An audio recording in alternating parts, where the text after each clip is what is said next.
నమస్తే మిత్రులారా, నేను జర్నలిస్ట్ రమేష్ని. ఇప్పటివరకు కేటీఆర్ గారి యొక్క సభను మీరు చూసింది. దాని పక్కన ఒక్కసారి రేవంత్ రెడ్డి గారి యొక్క సభను కూడా చూస్తుంటే బాగుండేది. కేటీఆర్ గారి యొక్క సభ రైతు సంగ్రమ సదస్సు పెట్టి 10,000 ఎస్టిమేషన్ చేశారు. కానీ దరిదాపు 20,000 దాకా రైతాంగం వాళ్ళు కదిలొచ్చి వాళ్ళ సమస్యలు చెప్పుకుంటాను. నిజంగా కళ్ళలో నీళ్ళు ఆగలే. నా ఒక్క కళ్ళలో నీళ్ళు కాదు, చాలా వరకు అక్కడ ఉన్న మంత్రివర్గం వారికి కూడా చాలా హృదయం కుదిపేసింది. ఎందుకంటే మొక్కజొన్నల వ్యవహారాల గురించి, పడుతున్న వర్షం గురించి, వాళ్ళ చావుల గురించి చెప్తా ఉంటే ఘోరమైన పరిస్థితి. 2014 ముందు 60 ఏండ్ల కాంగ్రెస్ పార్టీ రాజకీయ చరిత్రను ఎట్లా చూసామో యాజ్ టీజ్గా ఈ 2.5 సంవత్సరాలు మేము అనుభవించాం. చావడానికి దగ్గరలో ఉన్నాం. అప్పుడప్పుడు కేసీఆర్ సభ పెడుతున్నారు కాబట్టి మాకు అంతో కొంత రైతు భరోసా వస్తుంది తప్ప రైతు భరోసా వచ్చే అవకాశం కూడా లేకుండా చేస్తుంది కాంగ్రెస్ ప్రభుత్వాన్ని కూడా మాట్లాడారు. హైలైట్ విషయం చెప్తా, బ్రహ్మాండమైన ముచ్చట్లయితే మీకోసం తీసుకురావడం జరిగింది. ఎట్లాంటి అంటే కేటీఆర్ ఎంట్రీ కావడంతో కాంగ్రెస్ సభ ఖాళీ అయిపోయింది. దెబ్బ ఖాళీ అయిపోయింది. అక్కడ నుంచి వెళ్తూ ఉంటే, మీటింగ్ అయిపోయిన తర్వాత అక్కడ సభ నుంచి వెళ్తూ ఉంటే ఒక్క జనం కాదు కదా, ఒక పురుగు కూడా లేదు. కేటీఆర్ పెట్టిన సభ కాడ జనాలు చూడండి, ఆ సర్కిల్లో చూడండి, వరంగల్ మొత్తం ట్రాఫిక్ జామ్ అయిపోయింది. కానీ కాంగ్రెస్ పార్టీ వాళ్ళు పెట్టిన సభ కాడ చూస్తే గేటు దగ్గర మంది లేరు. సభ అంతా ఖాళీ కుర్చీలతోటి మొత్తం ఆగమాగం ఎవ్వారం. చూసిన మొహాల ఎన్ని రోజులు చూద్దాం. ఈ పనికిరాని మాటల సభ ఎందుకు విందాం? కేటీఆర్ మన కోసం ఏదో కొత్త మాటలు చెప్పడానికి, మరో ధైర్యం ఇవ్వడానికి ఆయన వచ్చిండని చెప్పేసి జనాలందరూ కుర్చీ ఖాళీ చేసి ఉరుకొచ్చి మరి సభలు ఆడారు. ఆ విజువల్ని కూడా చూపెట్టుకునే ప్రయత్నం కూడా చేద్దాం.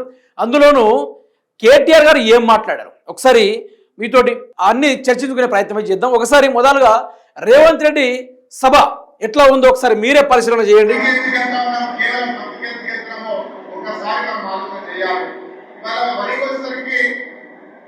నీళ్లు ఫ్రీగా వస్తున్నాయి, కరెంట్ ఫ్రీగా వస్తేస్తా ఉన్నారు, కటింగ్ చేయడానికి మిషన్ వస్తున్నది, కొనడానికి ప్రభుత్వం ఉంది, రేట్ల డబ్బులు వస్తూ ఉన్నాయి. కాబట్టి ఇది ఈజీ పంట కాబట్టి మనం వరికైతా ఉన్నాం. మిగిలిన పంటలలో మార్కెట్ సమస్య, కోరిన వానకాలం వరి సాగుకు, యాసంగి వరి సాగుకు చాలా వ్యత్యాసం ఉండేది. కానీ వాళ్ళకి అతను 3 సంవత్సరాల నుంచి వానకాలం 60 ఈ సభ 9 రోజులు పెట్టిరట.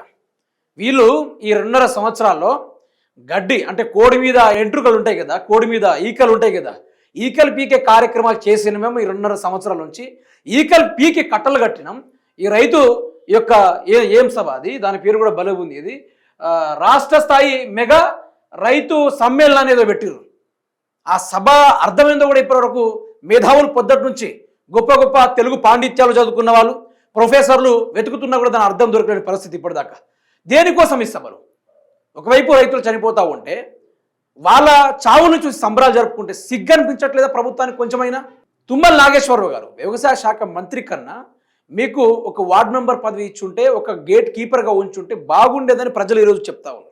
ఏం తప్పు చేసారు రైతాంగం వాళ్ళు? మిమ్మల్ని నమ్మి ఓటేయడమా? లేకుంటే ప్రజలు ఏం తప్పు చేసారు? మీరేదో మొత్తం పీకి కట్టలు కడతారనే కదా మీకు పదవి కట్టబెట్టింది. మరి అధికారం వచ్చినప్పుడు, అధికారం రాకముందేమో పెళ్ళైపోయిన మరుసటి రోజే పిల్లలు ఉట్టిగానే పుడతారా, దానికి ఒక ప్రక్రియ ఉంటుంది, 9 నెలలు పుడతారు అని చెప్పేసి రేవంత్ రెడ్డి. దాంతో కేటీఆర్ గారు సెటర్ వేసారు. 9 నెలలు కాదు కదా, 30 నెలలు అయింది. మరి పిల్లోడు ఎటుపోయింది అనుకుంటారు. కేటీఆర్ గారు మాస్ కౌంటర్ ఇచ్చారు. దాని గురించి ఇప్పుడు దాకా ఏ ఒక్క మంత్రి కానీ రేవంత్ రెడ్డి కానీ ఒక్కరు కౌంటర్ దాఖలు చేయలేదు ఇప్పుడు స్టిల్. అయితే ఈ సభ ఉత్తి సభ, పనికిరాని సుత్తి సభ. ఈ సభలో అసలు పస లేదు, దమ్ము లేదు. దేనికోసం ఈ సభ? తెలంగాణ ప్రజల సొమ్ముని దోచుకోవడానికి పెట్టిన సభ. ఈ సభతోటి మరో 500 కోట్ల రూపాయలు ఫిలిజ్ చేయడానికి తప్ప ఏది కూడా లేదు. అక్కడ మంత్రులు వస్తుర్రు, ఆ చేపల వేపుడు, ఆ రొయ్యల వేపుడు, లెగ్ పీసులు, చికెన్ మంచూరియా, చైనీస్ ఫ్రై, అదేవిధంగా టైగర్ ప్రాన్స్, ఇవన్నీ ఫ్రై చేసుకొని వచ్చి తినడానికి పోయి మధ్యాహ్నం వస్తుర్రు, ఏదో జల్సాలు చేస్తుర్రు, తినేస్తుర్రు, పోతుర్రు, నోటికి వచ్చింది ఏదో వాగుతూ ఉన్నారు. ఇది జరుగుతూ ఉంది. అయితే ఇక కేటీఆర్ వస్తున్నారు, చలో ఈ సభలో అంత దమ్ము లేదు కానీ ఉరుకుర్రు అనుకుంటూ జనాలందరూ సీదా ఎడిపోయారు. మిత్రులారా, మీరు ఒక విజువల్ చూసుకోవాలి. ఇలా అధికారంలో ఉన్న పార్టీ ప్రతిపక్షంతో పోటీ పడుతుందా? చరిత్రలో ఎక్కడ చూసిర్రా ఇది? అధికార పార్టీ, ప్రతిపక్ష పార్టీ ఎవరితో పోటీ పడాలి? ఈరోజు అధికారమే దిగొచ్చి ఈ ప్రతిపక్షం ఇట్లా పోయింది, అధికారం ఇట్లయింది. ఈరోజు అక్కడ చూసే జనాలు ఒక్కడు లేరు, ఒక్క రైతు కూడా లేరు. మేము కూడా ఉప్పు కారం తిన్నోళ్ళం, మేము తెలంగాణ బిడ్డోళ్ళం, నరనరాల్లో పరిగెత్తుతుంది తెలంగాణ ఉద్యమ రక్తం మాత్రమే అని చెప్పి మీ సభలో మేము కూర్చుంటే మేము ఉప్పు కారం తిన్నోళ్ళమే కాదన్నట్టుగా ఆ సభను వీడి సీదా బీఆర్ఎస్ పార్టీ వైపు చేరారు. ఆ కూడలి ఏరియాలో ఏదైతే గ్రీన్వుడ్ హై స్కూల్ దగ్గర అయితే పెట్టారో, ఖమ్మం హైవే పక్కన ఏదైతే పెట్టారో, అక్కడ చూసుకుంటే జన సంద్రం మొత్తం 9 గంటలైనా కూడా కాంగ్రెస్ పార్టీకి పురుగు దొరకలే. 8 కాగానే ఆ యొక్క కేటీఆర్ సభకి జనాలు ఆడికి 5,000 మంది వచ్చి ఫీలప్ అయిపోయారు. దేనికోసం అయితే ఆ ఒక విజువల్ కూడా మీకు చూపెడతాం. జనాలు కంప్లీట్గా వస్తూనే ఉన్నారు. ఇక జనాలు ముచ్చట చూసుకోండి. ఇక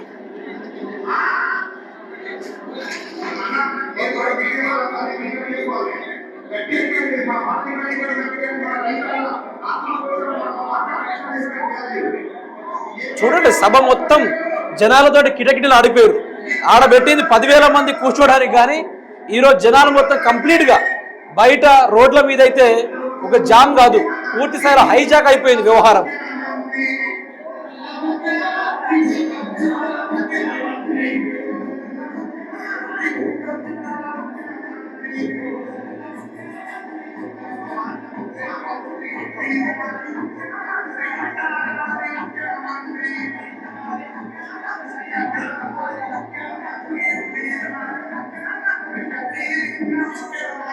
ఇప్పుడు ఈ జనాలు మీరు చూసిరు, ఇది కేటీఆర్ పెట్టిన సభ. అంటే వీళ్ళు ఓడిపోయారు. బీఆర్ఎస్ పార్టీ అనే పార్టీ ఎప్పుడో ఓడిపోయింది. ఓడిపోయి 2.5 సంవత్సరాలు 3 సంవత్సరాల దాకా కూడా వస్తుంది.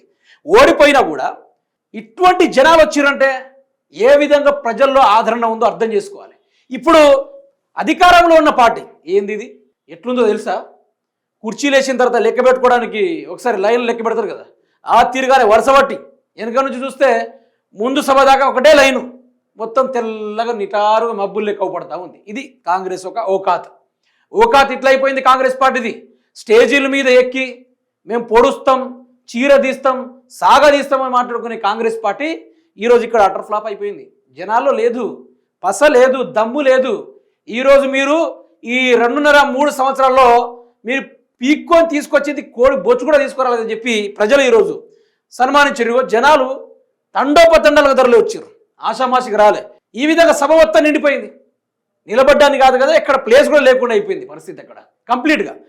అందులోనూ కేటీఆర్ గారు మాట్లాడిన ముచ్చట్టు కూడా కొత్త పలుకులతోటి, ఒక మాస్ స్వాగ్ తోటి, కూడా ఒక మంచి యాటిట్యూడ్ తోటి కాంగ్రెస్ పార్టీ ఎప్పుడు బీఆర్ఎస్ పార్టీని కలబడుతుంది కదా, మేం పడతాం మీ వెనకాల, ఈరోజు రైతులు కూడా పడతారు మీ వెనకాల అని చెప్పి కేటీఆర్ ఒక కొత్త పలుకులతోటి మామూలుగా తాడదీసిందని చెప్పుకోవాలి. ప్రకంపనలు సృష్టించిండు ఆయన. ఈ కేటీఆర్ మాట్లాడిన మాటలకి ఏ ఒక్కనికైనా కాంగ్రెస్ పార్టీలో కొనసాగుతున్న మంత్రివర్గాన్ని కానీ, ఎమ్మెల్యేలు కానీ, గౌరవులు, పెద్దవులు, చాలా పెద్ద పెద్ద కొండలు, అనకొండలు ఎవరైనా కానీ కౌంటర్ ఇచ్చేంత దమ్ముందా? ఇది ఒక్క సభ చూసుకుంటే. ఒకసారి ఈయన మాటలు విన్న తర్వాత ఆయన ఏం చెప్పిండు ఒకసారి దాన్ని కూడా విశ్లేషించుకునే ప్రయత్నం చేద్దాం. వినండి ఒకసారి. రైతన్నలకు కూడా ఒకటే విజ్ఞప్తి చేస్తా ఉన్నాం, కాళ్ళు పట్టుకోకండి, దండం పెట్టకండి, కాళ్ళు పట్టుడు బంద్ చేసి కాలర్ పట్టుడు నేర్వండి. కాంగ్రెస్ వల్ల కాలర్ పట్టుకోండి, దండం పెట్టుడు కాదు, కాంగ్రెస్ కు పిండం పెట్టండి. అట్లయితేనే మళ్ళీ రైతులకు మంచి రోజులు వస్తాయి. తాను తీస్తున్నట్ట తాను రేవంత్ రెడ్డి, తాను నువ్వు తీస్తే నీ తోలు రైతులు తీస్తారు, యాది పెట్టుకొని ఆ కొడక అని చెప్తా ఉన్నాం.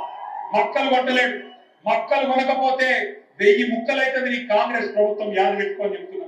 ఇక మన రేవంత్ చరిత్రలో ఇటువంటి ఎప్పుడైనా చూసిర్రా ఒక ముఖ్యమంత్రిని ఏకిపారేసే మాటలతోటి?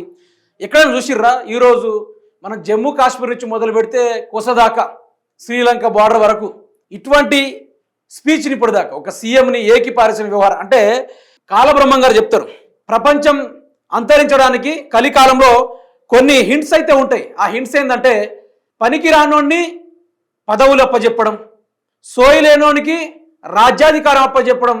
ఆ రోజే అర్థం చేసుకోవాలి ఇది ప్రపంచానికి వినాశనానికి దారి అని చెప్పి అనుకుంటూ మహానుభావులు, ఇది ప్రతి ఒక్క గ్రంథాల్లో కూడా ఉంటుంది.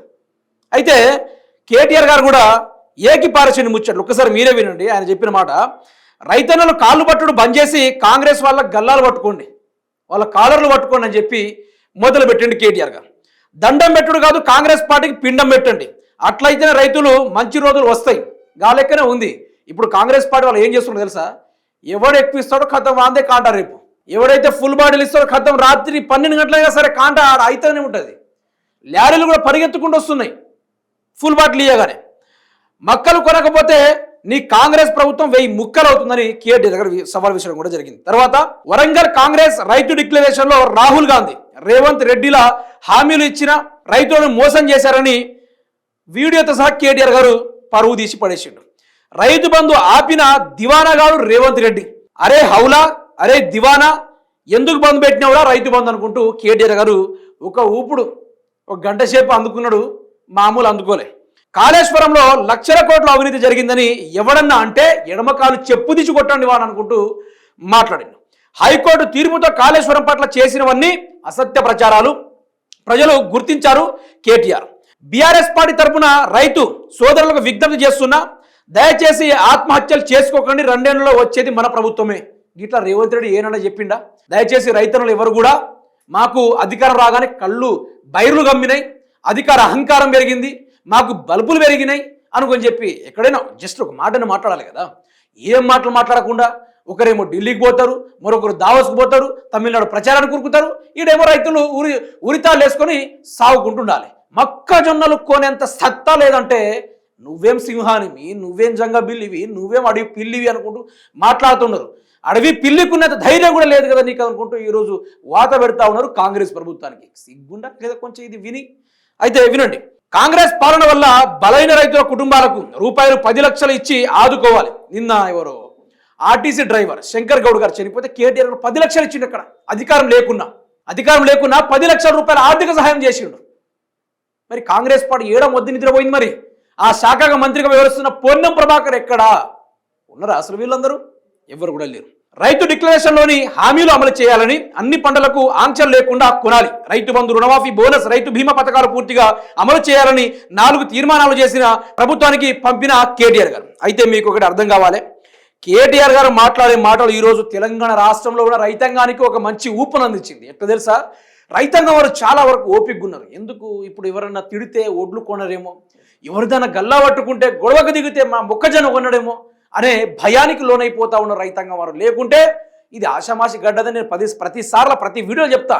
ఎవడబ్బ జాగిరికి భయపడే సత్తా కాదు. ఆనాడు చాకలి ఐలమ్మ ఈ యొక్క శిస్తులు వసూలు చేస్తున్న టైంలో చాకలి ఐలమ్మ ఏ విధంగా పోరాడిందో తెలుసు.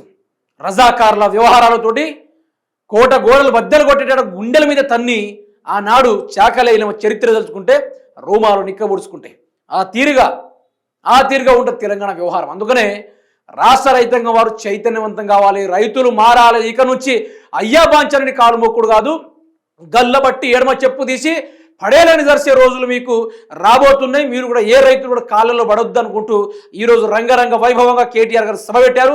ఇందులోనూ రేవంత్ రెడ్డికి కాంగ్రెస్ కార్యకర్తలు షాక్ ఇచ్చారు. ఇక్కడ రాష్ట్ర రైతాంగం వారు రేవంత్ రెడ్డి ఢోకా ఇచ్చి కేటీఆర్ సభకి వెళ్ళడం కూడా జరిగింది. అంటే ఇక్కడ అర్థం చేసుకోవచ్చు, క్రేజ్ ఇంపార్టెంట్ కాదు, మార్పు అనేది చాలా ఇంపార్టెంట్. ఏ మార్పుతోటి అయితే ప్రజలు మోసపోయారో ఈరోజు ఆ మోసానికి తగ్గట్టు కడుపు కాలి కన్నీళ్లు రగలి ఈరోజు ప్రభుత్వాన్ని నిలదీయడానికి నిక్కర్సుగా నిలబడ్డది తెలంగాణ రైతాంగం.